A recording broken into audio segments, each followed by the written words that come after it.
బాగుందా చెప్పు.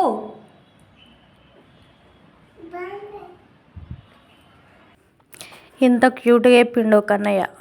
కాకపోతే నిజానికి వాడు తినలేదు, ఇవి చేయమన్నాడు కానీ ఓట్స్ ఉట్టియే గిన్నెలో పోసిస్తే తిన్నాడు.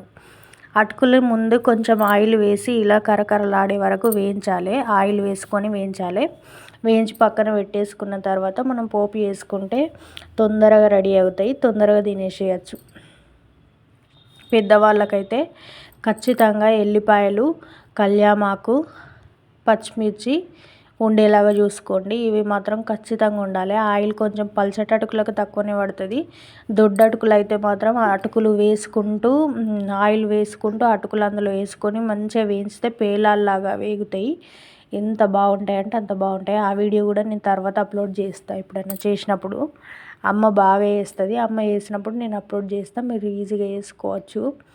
పచ్చిమిర్చి ఇలా మంచిగా బాగా వేగాలి, వేగితే బాగుంటుంది.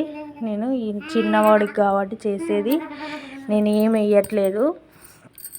మీరు మాత్రం అన్నీ వేసుకోండి. వీడి కోసమే హాయ్ చెప్పంటే చెప్తున్నాడు.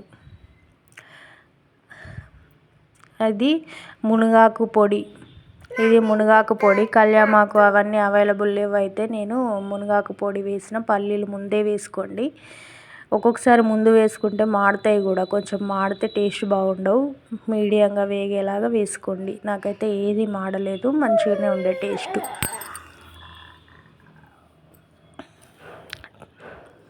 ఈరోజు కరెంటు పోతుంది వస్తుంది, వర్షం పడింది మాకు. మీకు పడిందా? కామెంట్ చేయండి వీడియో చూస్తే.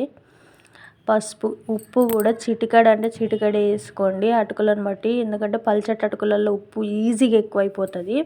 నూనె, ఉప్పు చూసుకొని వేసుకోండి. పల్చటి అటుకులు అయితే. దొడ్డు అటుకులు కూడా అంతే. కాకపోతే దొడ్డు అటుకులు కొంచెం స్పెషల్గా చేసేది ఉంటుంది. అది అమ్మ వచ్చినప్పుడు నేను వీడియో తీసి పెడతా. నేను అమ్మ వచ్చినప్పుడు వీడియో తీస్తా అని అనుకుంటా కానీ నేను అమ్మ చేస్తూ ఉంటే అసలు నేను అటు దిక్కు వెళ్ళను. పెళ్ళి కాకముందు కూడా అంతే. అమ్మ చేస్తుంటే నేను అస్సలు చూసేదాన్ని కాదు. పెళ్ళైన తర్వాత అమ్మ ఏమేమి వేసేది అన్నీ నాకు ఆల్మోస్ట్ తెలుసు. ఎందుకో మరి తెలియదు, అట్లా ఎట్లా తెలిసిపోయినాయో నాకు తెలియదు. కొన్ని కర్రీస్లలో అమ్మ చెప్తూ ఉంటుంది, అదే బై హార్ట్ అయిపోయింది. థ్యాంక్ యూ అండి చూసినందుకు.